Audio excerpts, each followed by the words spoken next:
नमस्कार विद्यार्थी मित्रांनो, इयत्ता 12वी विषय भूगोल या विषयातलं 5वं प्रकरण द्वितीयक आर्थिक क्रिया हे आपण शिकवायला सुरुवात केलेली आहे. बघा, द्वितीय आर्थिक क्रिया म्हणजे काय, तर कच्च्या मालावर प्रक्रिया करणारे जे उद्योग आहेत त्या उद्योगांचा समावेश द्वितीय आर्थिक क्रिया या उद्योगामध्ये होत असतो आणि त्या उद्योगांचा अभ्यास प्रामुख्याने आपण या प्रकरणामध्ये करतोय. पाठीमागच्या तासाला उद्योगधंद्यावर परिणाम करणारा प्राकृतिक घटक हा अभ्यासला आहे. आजच्या तासाला आपण उद्योगधंद्यावर परिणाम करणारा आर्थिक, राजकीय आणि जे इतर घटक आहेत त्या घटकांचा अभ्यास करणार आहे. पहिला घटक आपण अभ्यासतो आर्थिक घटक. आर्थिक घटकामध्ये बाजारपेठ, सान्निध्य, भांडवल या घटकांचा परिणाम उद्योगधंद्यांच्या स्थानिकीकरणावर कसा होतो हे आपण अभ्यासणार आहे. त्याचबरोबर राजकीय घटकामध्ये शासकीय धोरण असेल, विशेष आर्थिक क्षेत्र या घटकांचा उद्योगधंद्यांच्या स्थानिकीकरणावर कसा परिणाम होतो हेही आपण अभ्यासणार आहे. त्यानंतर इतर घटकामध्ये स्थान विभाजन असेल, उद्योगांचे केंद्रीकरण यावरील उपघटकांचं प्रामुख्याने उद्योगधंद्यांच्या स्थानिकीकरणावर कसा परिणाम होत असतो हे आपण अभ्यासतोय. त्यातला पहिला घटक आपण अभ्यासतोय आर्थिक घटक. बघा, आर्थिक घटकाचा प्रामुख्याने उद्योगधंद्यांच्या स्थानिकीकरणावर परिणाम कसा होतो हे आपण अभ्यासणार आहे. आर्थिक घटकामध्ये पहिला उपघटक आहे बाजारपेठ सान्निध्य. कोणताही उद्योगधंदा स्थापन करत असताना उद्योगधंद्यातून निर्माण झालेला जो माल आहे, पक्का माल, तो माल बाजारपेठेमध्ये विकला गेला पाहिजे किंवा बाजारपेठेपर्यंत पोहोचवला पाहिजे. त्यासाठी बाजारपेठ महत्त्वाची आहे. उत्पादित वस्तूंचे त्वरित वितरण करण्यासाठी बाजारपेठ नजीक असणं आवश्यक आहे. प्रामुख्याने बघायचं गेलं, उत्पादित केलेला जो माल आहे उद्योगधंद्यामध्ये, तो उद्योगधंद्यामध्ये उत्पादित केलेला माल बाजारपेठेमध्ये त्वरित काय केला पाहिजे, वितरण करण्यासाठी नजीक बाजारपेठ असणं गरजेचं आहे. यामुळे वाहतूक खर्च कमी होण्यास मदत होते आणि ग्राहकांना वस्तू स्वस्त दरामध्ये मिळू शकतात. उत्पादित केलेला माल बाजारपेठेपर्यंत पोहोचवण्यासाठी वाहतुकीच्या माध्यमातून तो माल बाजारपेठेपर्यंत पोहोचवला जातो. उत्पादन क्षेत्रापासून बाजारपेठ जवळ असेल तर वाहतूक खर्च कसा होतो, कमी होतो. वाहतूक खर्च कमी झाल्यामुळं त्या मालाच्या किमती कशा असतात, कमी असतात. जर उत्पादित केलेल्या मालापासून बाजारपेठ लांब असेल तर वाहतुकीचा खर्च कसा होतो, जास्त होतो आणि वाहतुकीचा खर्च जास्त झाल्यामुळं सर्वसामान्य लोकांना वस्तू काय होतात, परवडत नाहीत. नाशवंत आणि अवजड वस्तू तयार करण्यासाठी बाजारपेठ अत्यंत आवश्यक असते. बघा, नाशवंत आणि अवजड वस्तूसाठी तयार बाजारपेठ अत्यंत आवश्यक असते. काही नाशवंत माल आहे, अवजड माल आहे, उत्पादित केल्यानंतर ते बाजारपेठेमध्ये लगेच काय केला पाहिजे, विकला गेला पाहिजे. त्यासाठी बाजारपेठ अत्यंत महत्त्वाची असते. कधीकधी उत्पादन प्रक्रियेदरम्यान अवजडता किंवा नाजूकपणामध्ये लक्षणीय वाढ झालेली आपल्याला बघायला मिळते. मग अशा परिस्थितीत उद्योग बाजाराभिमुख असतो. म्हणून अशा जे उद्योग आहेत ते उद्योग बाजारपेठेजवळ स्थापन केलेले आपल्याला बघायला मिळतात. उदाहरणं घ्यायचं गेलं तर केक हे तयार करण्यासाठी, बघा, बेकरी प्रोडक्ट आहे, या बेकरीमध्ये केक तयार करण्यासाठी कच्च्या मालाच्या तुलनेत जो पक्का माल आहे तो जड असतात आणि म्हणून हे उद्योग बाजारपेठेजवळ स्थापन केलेले आपल्याला बघायला मिळतात. ज्या ठिकाणी बाजारपेठेचा विकास झाला आहे शहराजवळ हे उद्योग स्थापन झालेले आपल्याला बघायला मिळतात. शहराजवळ मागणी जास्त असल्यामुळं अशा उद्योगांचं स्थापना शहरी भागामध्ये झालेली आपल्याला बघायला मिळते. त्यानंतर आपण अभ्यासतोय दुसरा घटक भांडवल.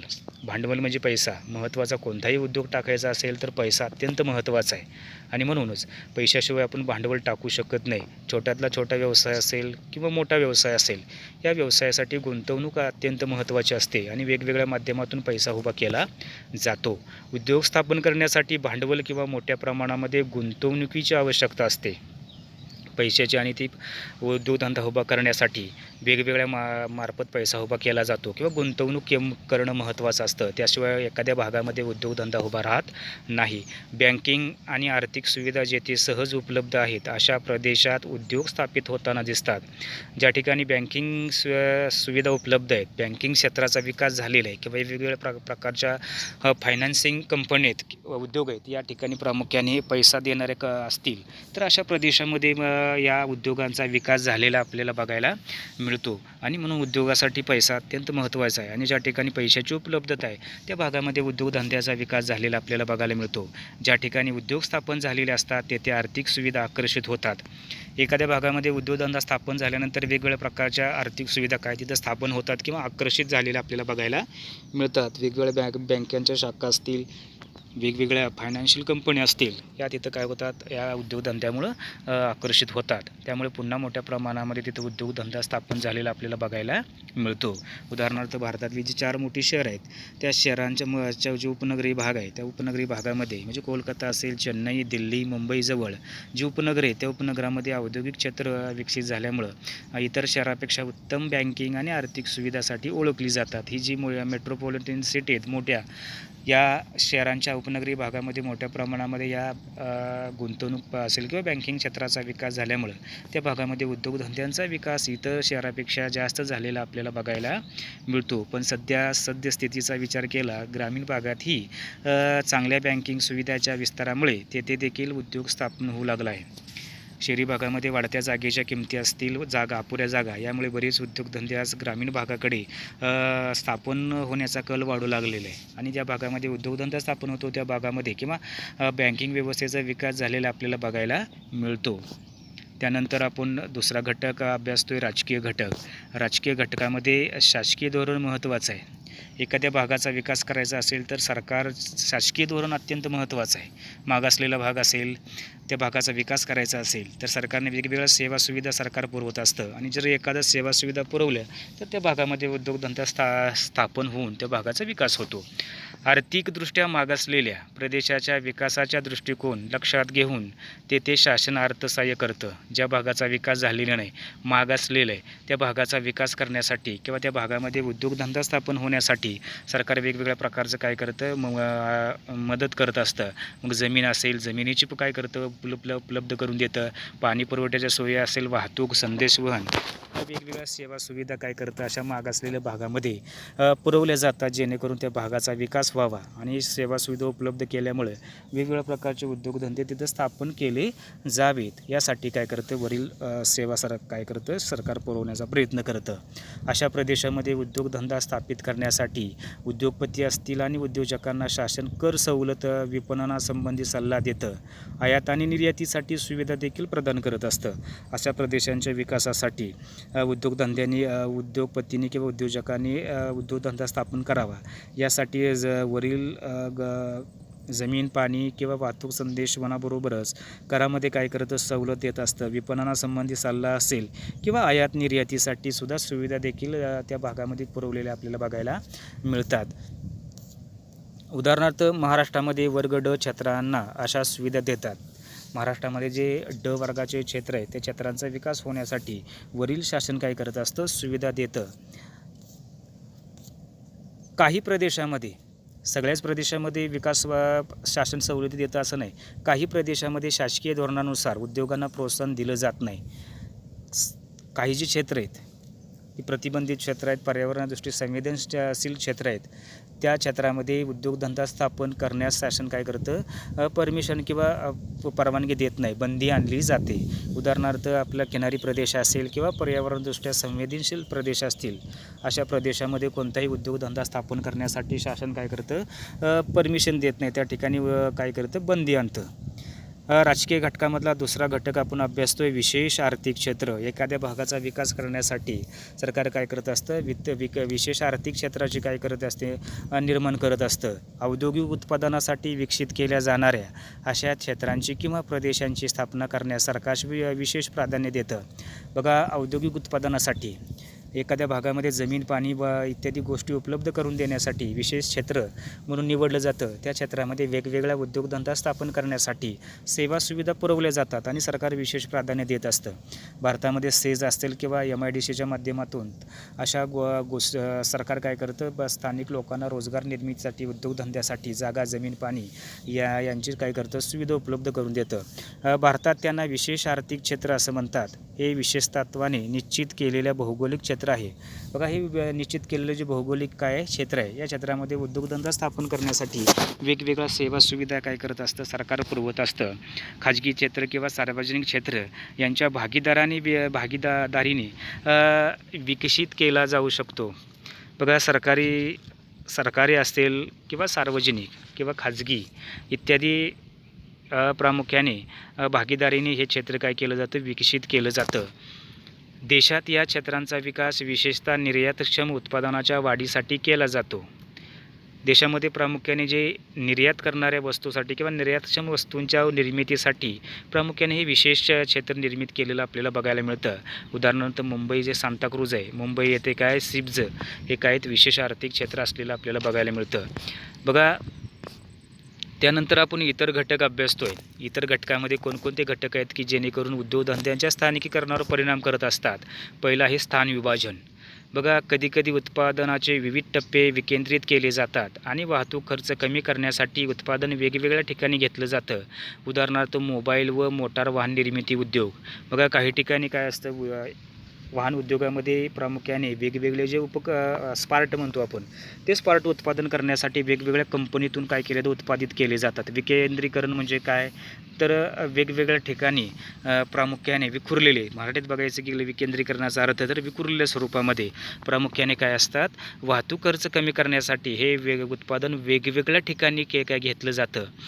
मग कोणकोणते मोबाईल असतील किंवा मोटार वाहन निर्मिती उद्योग असेल, या मोटार वाहन उद्योग निर्मिती असेल किंवा मोबाईलमध्ये लागणारे जे वेगवेगळे पार्ट आहेत, ती पार्टची निर्मिती एकाच ठिकाणी न करता वेगवेगळ्या ठिकाणी काय केलेली बघायला मिळतात.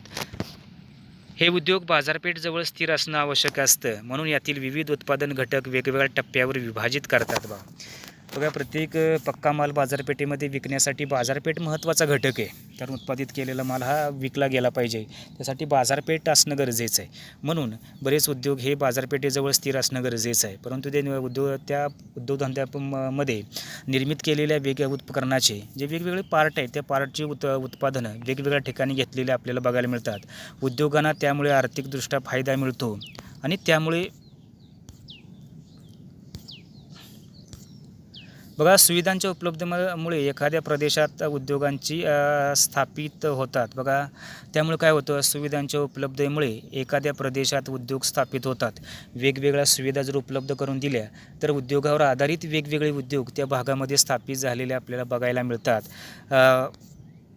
या प्रदेशात सुविधांच्या आयता वापर करण्याची संधी लक्षात घेऊन अनुमापी अनुकूल तत्वानुसार या प्रदेशात कालांतराने इतर उद्योगी स्थापित होतात. बघा अनुमापी अनुकूल तत्व म्हणजे काय, जे असं क्षेत्र की ज्या क्षेत्रावरती एखादा उद्योगधंदा स्थापन करण्यासाठी अनुकूल वातावरण असतं आणि अनुकूल वातावरण असल्यामुळे एखादा उद्योगधंदा ते उद्योगधंदा स्थापन केला जातो आणि त्या उद्योगधंद्याला अनुसरून इतरही धंदे काय होतात, स्थापन केले जातात. त्याला अनुमापी अनुकूलतेचं तत्व असं म्हणतात.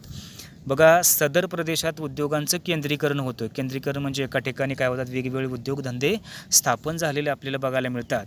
या प्रदेशात प्राकृतिक, आर्थिक इत्यादी घटकांचा प्रभाव राहत नाही. या घटकामध्ये स्थापन करणाऱ्या उद्योगधंद्यावर प्राकृतिक किंवा आर्थिक घटकांचा काय होतो, प्रभाव राहत नाही.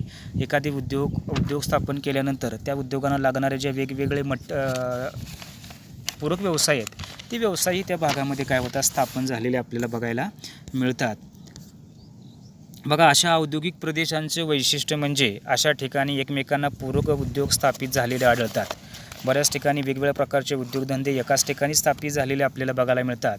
जगभरात ज्या प्रदेशात लोहपोलाद कारखाने सुरू करण्यात आले होते, त्याच आसपास या कारखान्यांच्या पक्क्या मालावर आधारित असणारे भांडी व्यवसाय असेल किंवा गाड्यांची सुट्टी भाग निर्माण करणारे व्यवसाय असतील, गाड्यांचे सांगाडे निर्मिती इत्यादी ही उद्योगांच्या विकासामुळे पुढे मोटार गाडी निर्मिती, वेष्टीकरण उद्योग निर्मिती, रेल्वे इंजिन निर्मिती हे उद्योग अशा प्रदेशामध्ये स्थापित झालेले आपल्याला बघायला मिळतात किंवा स्थापन होतात. ज्या ठिकाणी लोहपोलाद उद्योगाचा स्थापना झालेली असते. बघा लोहपोलाद उद्योग स्थापन झाल्यानंतर लोहपोलादापासून वेगवेगळ्या प्रकारची यंत्रे असतील, भांडी असेल, गाड्यांचे सुटे भाग निर्माण असतील, गाड्यांचे सांगाडे असतील किंवा वेगवेगळ्या प्रकारच्या मोटार गाडी निर्मिती असेल, वेस्टीकरण उद्योग असेल, या वेगवेगळ्या उद्योगासाठी लोहपोलाद हा कच्चा माल म्हणून वापरलं जातं. आणि ज्या ठिकाणी या उद्योगाचा विकास झालेला आहे त्या उद्योगावर अवलंबून असणारे वेगवेगळे उद्योगधंदे प्रामुख्याने त्या आसपासच्या प्रदेशामध्ये स्थापन झालेले असतात किंवा स्थापन होताना आपल्याला काय होतात दिसतात. अनुमापी अनुकूलतेचा फायदा मिळून कमी भांडवलात जास्त नफा मिळवता येतो. लोहपोलाद उद्योग एखाद्या ठिकाणी स्थापन झाला असेल तर भांडी उद्योगासाठी लागणारं जे कच्चा माल आहे तो जवळून उपलब्ध होतो. त्यामुळं प्रामुख्याने वाहतुकीचा खर्च असेल किंवा इतर वेगवेगळ्या खर्चावर आपल्याला काय होतं खर्च कमी होतो.